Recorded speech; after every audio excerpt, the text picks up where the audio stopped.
Je me suis demandé quelle est la pire chose que le porno apporte. Un truc tellement négatif que ceux qui regarderont cette vidéo voudront arrêter leur consommation aussitôt. J'ai voulu passer par le corps au début. La perte d'érection, c'est un peu la hantise masculine. L'éjac précoce aussi. La désensibilisation du plaisir, la possibilité de fracture, même si c'est pas évident. L'énergie vitale qui s'évapore, c'est important.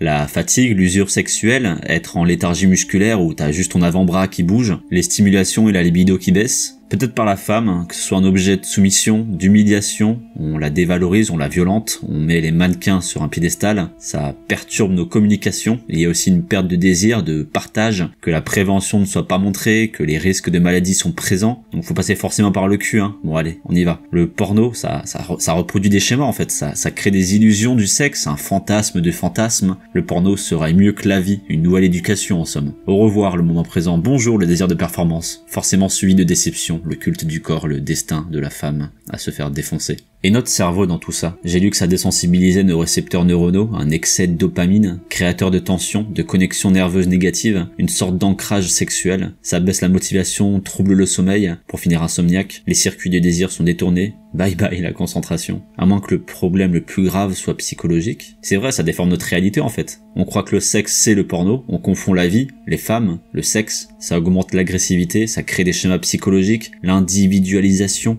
la condamnation de la femme moyenne, le paradoxe de vouloir ce que tu as déjà. Et l'émotion dans toute cette chair, la culpabilité post-branlette, on en parle, ta tristesse face à ta réalité, que les femmes ne soient pas comme tes images, ta colère sur les autres, sur toi, ta peur des femmes, un vrai conflit émotionnel, des crises d'angoisse, un dégoût de soi, du sexe, sans parler de la spiritualité, la perte d'énergie vitale, le culte du plaisir, de la consommation, la perte d'amour de soi, de l'autre, tout le sacré qu'est la sexualité dans un mouchoir. La détérioration de ton corps, de ton âme, de ton esprit, une régression spirituelle sans précédent. Et nos relations, oh là là, ça altère notre communication, on imagine les filles qu'on rencontre avec du sperme sur la gueule, ça devient difficile de créer des contacts, ne serait-ce que l'envie de découvrir l'autre. On est absent de toute façon quand on nous parle, impossible de sociabiliser, on ne pige plus vraiment les codes, la frustration sociale d'être bizarre, impossible de créer des liens. Mais bon, le plus important, ça reste le rapport à soi. On se renferme, on s'isole, on déprime, un abandon d'estime de soi, de confiance en soi, d'amour pour soi. La dépression n'est pas loin, la scarification non plus. C'est ce qui se passe quand tu perds ton identité,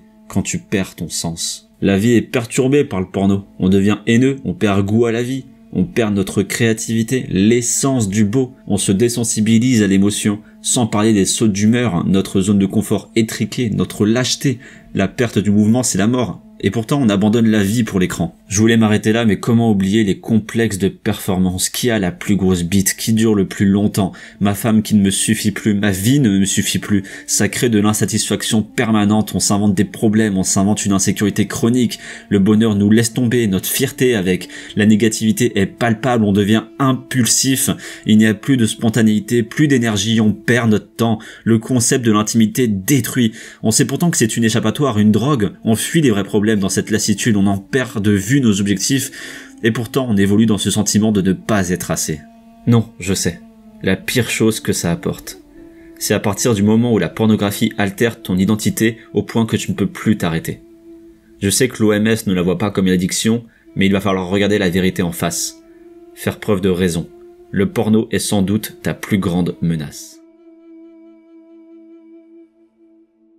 N'hésite pas à participer dans les commentaires et si tu veux rejoindre l'équipe, je t'invite à t'abonner. Force et bienveillance.